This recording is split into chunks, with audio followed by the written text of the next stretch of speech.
നമ്മുടെ ചേച്ചി പാല് മിൽമേല് കൊണ്ടു കൊടുത്തിട്ട് വരാ കേട്ടോ. ചേച്ചിനെ കാണാൻ വേണ്ടി നിൽക്കുന്നത്. എന്താ വിശേഷങ്ങളൊക്കെ? നല്ല വിശേഷം. എവിടുന്ന് വരുന്നേ? പാല് മിൽമേല് കൊണ്ടുകൊടുത്തിട്ട് വരിക. വീടുകളില് കുറച്ച് സപ്ലൈ ഉണ്ട്, അതൊക്കെ കഴിഞ്ഞ് വരികയാണ്. അതെ. അപ്പൊ എപ്പോഴത് കൊണ്ടുപോകാൻ? നേരത്തെ പോവാ? എത്ര മണിക്ക് പോവല്? രാവിലെ ഏട്ടൻ കൊണ്ടുകൊടുക്കും. ഉച്ച കഴിഞ്ഞാല് ഉച്ചക്ക് ശേഷം ഞാനും കൊണ്ടുകൊടുക്കും. 4 മണി, ഒരു 4 മണി കഴിയാ. വീടുകളില് ഒരു 10 വീടുകളുണ്ട് കൊടുക്കാന്.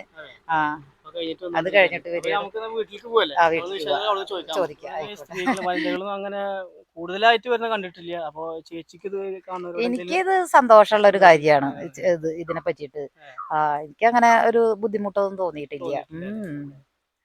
വളരെ സന്തോഷമായിട്ട് ഞങ്ങളെ വീട്ടിലൊന്നും ഇങ്ങനത്തെ ഒരു അവിടെ ഒന്നുമില്ല. പക്ഷെ ഇവിടെ വന്ന് കണ്ടപ്പോ എനിക്ക് ഇതിനൊരു ഇഷ്ടപ്പെട്ടു. കൂടെ അങ്ങോട്ട് നിന്നു. അതെ അതെ. പുതിയ ഒരു വീഡിയോയിലേക്ക് എല്ലാവർക്കും നമസ്കാരം.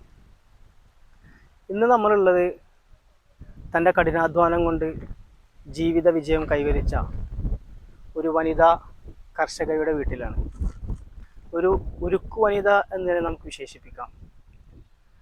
തൻ്റെ കഠിനാധ്വാനം കൊണ്ട് ജീവിതത്തിൻ്റെ വിജയവഴികൾ താണ്ടിയ ആ ചേച്ചിയുടെ വിശേഷങ്ങളാണ് ഇന്നത്തെ വീഡിയോയിൽ നമ്മൾ ഉൾപ്പെടുത്താൻ പോകുന്നത്. അപ്പോൾ ഈ വീഡിയോ നിങ്ങൾ പരമാവധി ആളുകളിലേക്ക് ഷെയർ ചെയ്ത് കൊടുക്കുക. മറ്റുള്ളവർക്ക് ഉപകാരപ്രദമാകും വിധം മറ്റുള്ളവരിലേക്ക് ഇതൊരു പ്രചോദനമാകും എന്നുള്ളത് കൊണ്ട് തന്നെയാണ് ഇത് പരമാവധി ഷെയർ ചെയ്യാൻ പറയുന്നത്. അതുകൊണ്ട് ആ ചേച്ചിയുടെ വിശേഷങ്ങൾ എന്തൊക്കെയാണെന്നും നമുക്ക് ആ ചേച്ചിയുടെ നേരിട്ട് തന്നെ ചോദിച്ച് മനസ്സിലാക്കാം. എല്ലാവർക്കും നമസ്കാരം. ഇന്ന് നമ്മളുള്ളത് ഒരു കഠിനാധ്വാനം കൊണ്ട് ജീവിതം വിജയം കൈവരിച്ച 2 കർഷകരുടെ കൂടെയുള്ളത്. അപ്പോൾ അവരുടെ വിശേഷങ്ങൾ നമുക്ക് അവരോട് തന്നെ നേരിട്ട് ചോദിച്ച് മനസ്സിലാക്കാം. ആദ്യമായിട്ട് ചേച്ചിയുടെ പേരെന്താണെന്ന് പറഞ്ഞു നമുക്ക് ആദ്യമായിട്ട് പരിചയപ്പെടാം. പേര് അജിത. ചേട്ടൻ്റെ പേര് ഉണ്ണികൃഷ്ണൻ. ഇപ്പൊ എല്ലാവരും ചോദിക്കുന്ന പോലെ ഈ ഫീൽഡിലേക്ക് നിങ്ങൾ വരാനുള്ള സാഹചര്യങ്ങൾ എന്താണെന്നും അതല്ലെങ്കിൽ എത്ര വർഷമായി ഈ ഒരു ഫീൽഡിൽ ഒന്ന് പറയാൻ പറ്റും? ഞങ്ങളിപ്പോ പശു വളർത്താൻ വേണ്ടിയിട്ട് നോക്കിയത് ഒരു 10-15 വർഷമായി. കാരണം വെച്ചാൽ നമ്മൾ മാത്രം അധ്വാനിച്ചുകൊണ്ട് നമ്മളെ കുടുംബം മുന്നോട്ട് പോകില്ല എന്ന് പറഞ്ഞപ്പോ വീട്ടിലെ വൈഫിനും കൂടി ഉൾപ്പെടുത്തിയിട്ട് ചെയ്യാന്നുള്ളൊരു ഇതിൽ വന്നതാണ്. ചേച്ചിയുടെ അനുഭവം എന്താണ് ഈ ഒരു ഫീൽഡിൽ? എനിക്ക് അനുഭവം പറഞ്ഞാല് നല്ല ഒരു അനുഭവം തന്നെ ഉണ്ടായിട്ടുള്ളത്. കാരണം എന്താ, നല്ല അനുഭവം പറഞ്ഞാല് നല്ലൊരു ജീവിത മാർഗം തന്നെ. ഈ ക്ഷീര കർഷകർ എന്ന് പറഞ്ഞാല് ചിലർ പറയുന്നത് വളരെ നഷ്ടത്തിലാണ്. ഒരിക്കലും ഇല്ല. ചേച്ചിക്ക് ഇതിനെ കുറിച്ച് എന്തെങ്കിലും പറയാനുള്ളത്? ഒരിക്കലും നഷ്ടം വലിയ ഒക്കെ അധ്വാനം കുറച്ചുണ്ട്. അധ്വാനിക്കണ്ട വേറെ അതിച്ചിട്ട് ഇപ്പൊ വേറെ നഷ്ടം പറഞ്ഞില്ല. വെറുതെ ആൾക്കാർ പറയാണ് ലാഭല്യ. അല്ല, ഞങ്ങൾക്ക് ഇതുകൊണ്ട് വീട്ടു ചെലവും എന്തൊക്കെ കാര്യങ്ങളാ കഴിഞ്ഞു കൂടുന്നത്. മുന്നോട്ട് പോകും. എന്തൊക്കെ തരം കൃഷികളാണ് ഇവിടെ നിങ്ങൾ ചെയ്യുന്നത്? പശു മാത്രമാണ് അതല്ല വേറെ ഒരുപാടുണ്ടോ? വേറെ ഇപ്പൊ മറ്റേ നെല്ലുണ്ടാക്കുന്നുണ്ട്, പിന്നെ 2 മീൻ വളർത്തുന്ന പരിപാടി ഉണ്ട്, പിന്നെ പച്ചക്കറി സാഹചര്യങ്ങളനുസരിച്ച് പച്ചക്കറി ഉണ്ടാക്കുന്നുണ്ട്. എല്ലാതരം പച്ചക്കറി ഉണ്ടാക്കും. കേബേജ്, കോളിഫ്ലവർ, അങ്ങനെയുള്ള എല്ലാ പച്ചക്കറിയും ഞങ്ങളുടെ ആവശ്യത്തിനും ഞങ്ങളുടെ ആവശ്യം കഴിഞ്ഞ് പുറത്ത് കൊടുക്കാനും ഞങ്ങൾ ഉണ്ടാക്കുന്നുണ്ട്. കൊള്ളിയും ഇഷ്ടം പോലെ ചേന, കൊള്ളി ഒന്നും അങ്ങനെ പുറത്തുനിന്ന് അങ്ങനെ വാങ്ങിക്കണില്ല. ഞങ്ങൾ ഇവിടെ തന്നെ. പിന്നെ അതുപോലെ ആരെങ്കിലും ആവശ്യക്കാർ വന്നു കഴിഞ്ഞാൽ കൊടുക്കാനുള്ള സാഹചര്യം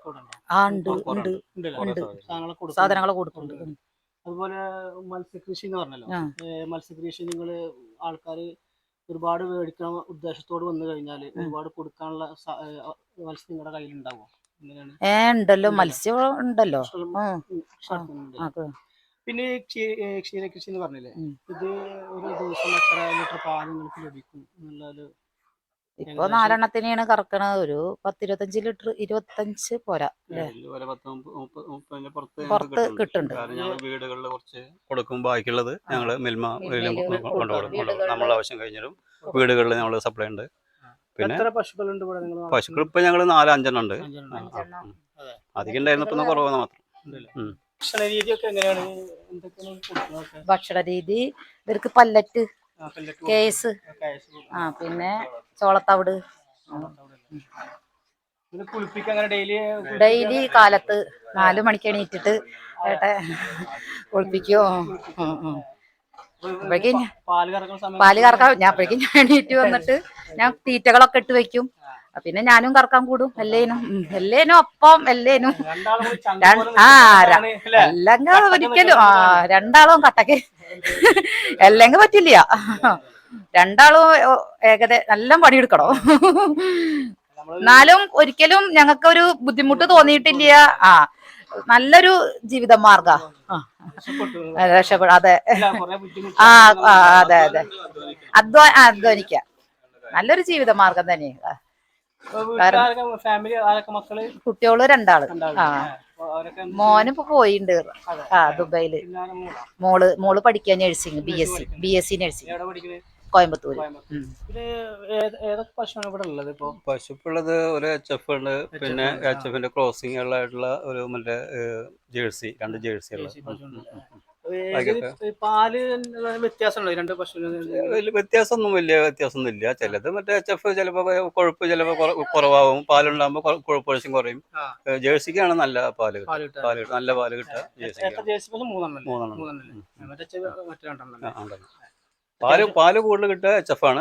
പക്ഷെ കുറച്ചും കൂടി പാലിന് ഗുണം കൊഴുപ്പ് കാര്യങ്ങളോ ഫാറ്റ് കാര്യങ്ങളോ കൂടുതൽ കിട്ടുക ജേഴ്സിക്കാണ്. പിന്നെ ഈ പശു വളർത്തുമായിട്ട് വേറെ എന്തൊക്കെയാണ് നിങ്ങൾ അതിനോട് സംബന്ധിച്ച് ചെയ്യുന്നത് ഇവിടെ? വേറെ ഇപ്പൊ അവരുടെ ഈ മറ്റേ മൂത്രം വരെ കഴുകണ വെള്ളം കൂടി ഞങ്ങൾ ബയോഗ്യാസ് സെറ്റ് ചെയ്തിട്ടുണ്ട്. നമ്മളെ വീട്ടിലേക്ക് ആവശ്യമുള്ള എല്ലാ കാര്യങ്ങളും ഈ ഇതിന്റെ ഗ്യാസ് കൊണ്ട് എല്ലാം ഞങ്ങൾ ചെയ്യുന്നുണ്ട്. നമുക്ക് വേറൊരു ഗ്യാസിന് ആശ്രയിക്കുന്ന കാര്യമില്ല. ഇല്ല, ഞങ്ങളിപ്പോ 1 കൊല്ലമായിട്ട് ഞങ്ങളിപ്പോ വാങ്ങിക്കുന്നില്ല. ഇതിൽ നിന്നുള്ള വരുമാനം വേറെ ഒന്നും ചെയ്യേണ്ട കാര്യമില്ല. അയാൾ കഴുകണം, മൂത്രം കാര്യങ്ങളും ഒക്കെ വരും. ഇത് 3 ക്യൂബിക് മീറ്ററിന്റെയാണ് ഇപ്പൊ ഈ ഗ്യാസ് ഉള്ളത്. അത് മറ്റേ സംസ്ഥാന സർക്കാരിന്റെ ഒരു സഹായം കിട്ടിയിട്ടുണ്ട് കേട്ടോ. ഒരു 50,000 രൂപ സഹായം കിട്ടിയിട്ടുണ്ട്. ബാക്കിയുള്ള ഞങ്ങളും കൂടിയിട്ട് 1,00,000 ചില്ലറ രൂപ. ഏകദേശം എത്ര വർഷമായി ഇതിപ്പോ 1 വർഷം കഴിഞ്ഞു. 1 വർഷം കഴിഞ്ഞപ്പോ ഈ ജനുവരിക്ക് വന്ന 1 വർഷം കഴിഞ്ഞു. അതിലും ഞങ്ങൾ അതിന് മുന്നേ ചെറിയൊരു യൂണിറ്റ് ആയിരുന്നു. അതിപ്പോ ഞങ്ങൾ ഉപയോഗിക്കുന്നില്ല. ഇപ്പൊ നമുക്ക് എല്ലാ വിജയങ്ങളും നമുക്കൊന്നും എല്ലാ കാര്യങ്ങളും നമ്മളെ എല്ലാ കാര്യങ്ങളും അടുക്കളയിൽ എല്ലാ കാര്യങ്ങളും ഒരു ഉപകാരം. ഗ്യാസിന്റെ ആവശ്യമില്ല. പിന്നെ പാല്, തൈര് ഇഷ്ടം പോലെ. തൈര്, മോര് ഇതൊക്കെ ഇവിടെ ആൾക്കാർ വീട്ടിൽ വന്നിട്ട് അതൊക്കെ ഞാന് ഇനി വൈകിട്ടൊക്കെ ഞാന് വീടുകളിലൊക്കെ ഉണ്ട് സപ്ലൈ ഉണ്ട്. വീടുകളിലൊക്കെ സപ്ലൈ. കോഴി 10-30 കോഴിയുണ്ട്. കോഴിമുട്ട വെക്കും. വീട്ടിലാവശ്യത്തിന് കഴിഞ്ഞിട്ട് കോഴിമുട്ട വെക്കാറുണ്ട്. പിന്നെ മത്സ്യകൃഷി എന്ന് പറഞ്ഞില്ലേ, അപ്പൊ അത് എന്തൊക്കെ ഏത് തരത്തിലുള്ള മത്സ്യങ്ങളാണ് ഇവിടെ? ഞങ്ങളിവിടെ മത്സ്യകൃഷി തുടങ്ങിയത് 2018 ഞങ്ങൾ തുടങ്ങിയത്. കാരണം സുഭിക്ഷ കേരളം എന്നുള്ള ഒരു പദ്ധതിയുടെ ഇതിലെ ഭാഗമായിട്ടാണ് ഞങ്ങൾ മീൻ കൃഷി തുടങ്ങിയത്. കാരണം അതിൽ ചെറിയൊരു സാമ്പത്തിക സഹായം ഉണ്ടായിരുന്നു. അത് തുടക്കം. അത് കഴിഞ്ഞ് പിന്നെ നബാർഡിന്റെ ഒരു യൂണിറ്റ് ഉണ്ടായിരുന്നു. അത് വെച്ചിട്ട് മറ്റേ അക്വാപോണിക് സിസ്റ്റം വെച്ചിട്ടാണ് ഇപ്പോൾ ഞങ്ങൾ ചെയ്തത്. അതിൽ ഇപ്പോൾ കണ്ണൻ മീനാണ്, വരാലാണ് ഇട്ടിരിക്കുന്നത്. അപ്പോൾ ഞങ്ങൾ വിളവെടുപ്പ് കഴിഞ്ഞിട്ടേ ഉള്ളൂ. അപ്പോൾ ആൾക്കാർ വന്ന് മേടിച്ചു കൊണ്ടുപോകും. ആൾക്കാർ ഇവിടെ വന്ന് വാങ്ങിച്ചുകൊണ്ടുപോകും, ആവശ്യക്കാർക്ക് എത്തിച്ചു കൊടുക്കും. വിളിച്ച് പറയുകയാണെന്ന് വെച്ചാൽ എത്തിച്ചു കൊടുക്കും. നിങ്ങളുടെ നമ്പർ ഞാൻ ഇതിന്റെ ഡിസ്ക്രിപ്ഷനിൽ കൊടുക്കുന്നുണ്ട്. ആൾക്കാർ ആവശ്യം ഉണ്ടെങ്കിൽ കോൺടാക്ട് ചെയ്ത് കുഴപ്പമില്ല. അപ്പൊ എത്രയാണെങ്കിലും അവർ വിളിച്ചാൽ സാധനം കൊടുക്കാനുള്ള ഒരു വകുപ്പ് ഉണ്ടാവും അല്ലേ? ഇപ്പൊ ഈ അടുത്തായിട്ട് എന്തെങ്കിലും കച്ചവടം? അടുത്തായപ്പോ ഞങ്ങളിപ്പോ 2 ദിവസം മുന്നായിട്ട് ഞങ്ങളിപ്പോ എല്ലാ മീനും മിക്കവാറും പിടിച്ച് ഞങ്ങൾ കൊടുക്കേണ്ട ഒരാള് ഒന്നിച്ച് എടുക്കണ്ടായി. ഞങ്ങളോട് ചില്ലറയായിട്ട് കൊടുക്കാനുണ്ടായിരുന്നു, പക്ഷെ ഒന്നിച്ച് ആവശ്യപ്പെട്ടപ്പോൾ ഞങ്ങൾ കൊടുക്കേണ്ടായി. അത് ഞങ്ങൾക്ക് ഒരു 150 കിലോളാണ് കൊടുത്തത്. അതിന് മുന്നേ കൊടുത്തിട്ടുണ്ട്, ഒന്നിച്ച് എടുക്കണ്ടായി. ഞങ്ങളോട് ചില്ലറയായിട്ട് കൊടുക്കാനുണ്ടായിരുന്നു, പക്ഷെ ഒന്നിച്ച് ആവശ്യപ്പെട്ടപ്പോൾ ഞങ്ങൾ കൊടുക്കേണ്ടായി. അത് ഞങ്ങൾക്ക് ഒരു 150 കിലോളാണ് കൊടുത്തത്. അതിന് മുന്നേ വളർത്തുമൃഗങ്ങളെ മത്സ്യങ്ങളെ തന്നെ ഞങ്ങളിപ്പോ ചെയ്യുന്നപ്പോ വേറെ മറ്റേ ഈ നെട്ടറുണ്ട്, പിന്നെ സിലോപ്പി, വാളയുണ്ടായിരുന്നു. വാളയാണ് ആദ്യം ഞങ്ങൾ ഇട്ടുണ്ടായിരുന്നത്. അതിൽ കുറച്ച് ബാലൻസ് ഉണ്ടായിരുന്നു, നാച്ചുറൽ പോളിലേക്ക് മാറ്റിയതാണ്. എല്ലാം കൊണ്ടും സമൃദ്ധിയാണ്. ഞങ്ങളുടെ ആവശ്യം എല്ലാം വിഷമില്ലാത്ത സാധനങ്ങൾ കഴിക്കുക. വിഷമില്ലാത്ത പച്ചക്കറി നമ്മുടെ ആവശ്യത്തിന് നമുക്ക്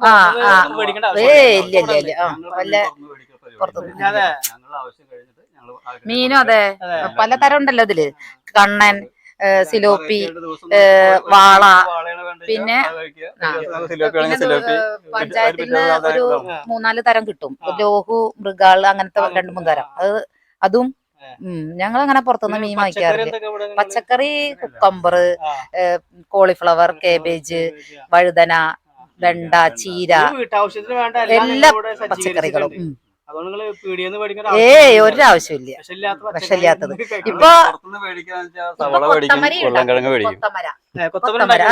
കൊത്തമരി ഉണ്ടാക്കുന്നുണ്ട്. അതിന്റെ ആവശ്യം ഇല്ല. അപ്പൊ അങ്ങനെ വിഷമില്ലാത്ത പച്ചക്കറി പച്ചക്കറി ജീവിക്കാൻ അതെ, പറ്റുന്ന അതെ സാഹചര്യങ്ങൾ അതെ തന്നെയാണ്. അതെ. അപ്പൊ നമുക്കാവുന്ന പച്ചക്കറികളൊന്ന് നോക്കിയോക്കൂ.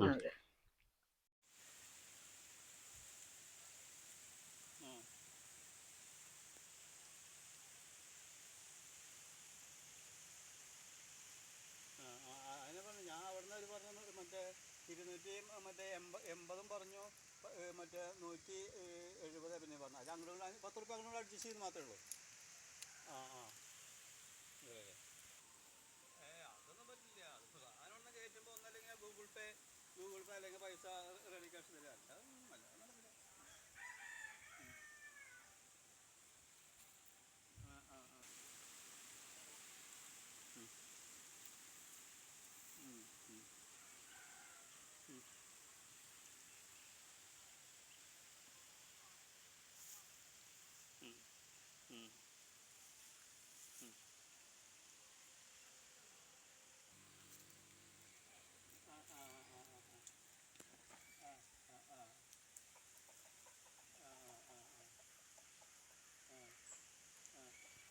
അപ്പോൾ ഉണ്ണിഷേട്ടന് ഇനിയിപ്പോൾ ഇത് കാണുന്നവരോട് എന്താണ് പ്രത്യേകിച്ച് പറയാനുള്ളത്? ഇപ്പൊ ഈ പുതിയ തലമുറ ഒന്നും അങ്ങനെ കൃഷി മേഖലയിലേക്ക് ഇറങ്ങി വരുന്നില്ലല്ലോ. അപ്പൊ എന്തെങ്കിലും ഉപദേശങ്ങളോ എന്തെങ്കിലും കൊടുക്കാനുണ്ടോ? നമ്മൾ ആരെയും ആശ്രയിക്കാതെ കഴിയാനുള്ള ഏറ്റവും നല്ല ഉപാധി ഈ കൃഷിയും അതോട് ബന്ധപ്പെട്ടുള്ള കാര്യങ്ങളാണ് നമ്മൾ ഏറ്റവും കൂടുതൽ ശ്രദ്ധിക്കുന്നത്, ചെയ്യേണ്ടത്. പുതിയ തലമുറ ഇതിലേക്ക് വരികയാണെന്ന് വെച്ചാൽ വിഷമില്ലാത്ത പച്ചക്കറി കഴിക്കാം, നല്ല ശുദ്ധമായ പാലും കാര്യങ്ങളും മത്സ്യം കാര്യങ്ങളും എല്ലാം കഴിക്കാൻ നമുക്ക് പറ്റും. അങ്ങനെ ഒരു പുതിയ തലമുറയിലേക്ക് വരികയാണ് ഏറ്റവും നല്ലത്. വരണം എന്നാണ് എൻ്റെ അഭിപ്രായം. അതുപോലെ തന്നെ സ്ത്രീകളും വനിതകളും അങ്ങനെ കൂടുതലായിട്ട് വരുന്ന കണ്ടിട്ടില്ല. അപ്പോൾ ചേച്ചിക്ക് ഇത് കാണുന്നവരോട് എനിക്കിത് സന്തോഷമുള്ള ഒരു കാര്യമാണ് ഇതിനെ പറ്റിയിട്ട്. എനിക്ക് അങ്ങനെ ഒരു ബുദ്ധിമുട്ടൊന്നും തോന്നിയിട്ടില്ല. വളരെ സന്തോഷമായിട്ട് മുന്നോട്ട് കൊണ്ടുപോകുന്നു. ഞങ്ങളെ വീട്ടിലൊന്നും ഇങ്ങനത്തെ ഒരു അവിടെ ഒന്നുമില്ല. പക്ഷെ ഇവിടെ വന്ന് കണ്ടപ്പോ എനിക്ക് ഇതിനൊരു ഇഷ്ടപ്പെട്ടു. അങ്ങനെ ചേട്ടന്റെ കൂടെ അങ്ങോട്ട് നിന്നു. അതെ. അപ്പൊ ഞങ്ങൾ എല്ലാവിധ വിജയാശംസകളും നേരാണ്. ഇനിയും ഒരുപാട് ഉയരങ്ങളിൽ എത്തട്ടെ എന്ന് ഞങ്ങൾ പ്രാർത്ഥിക്കാണ്. അപ്പൊ നമുക്ക് വീണ്ടും കാണാം. അതെ.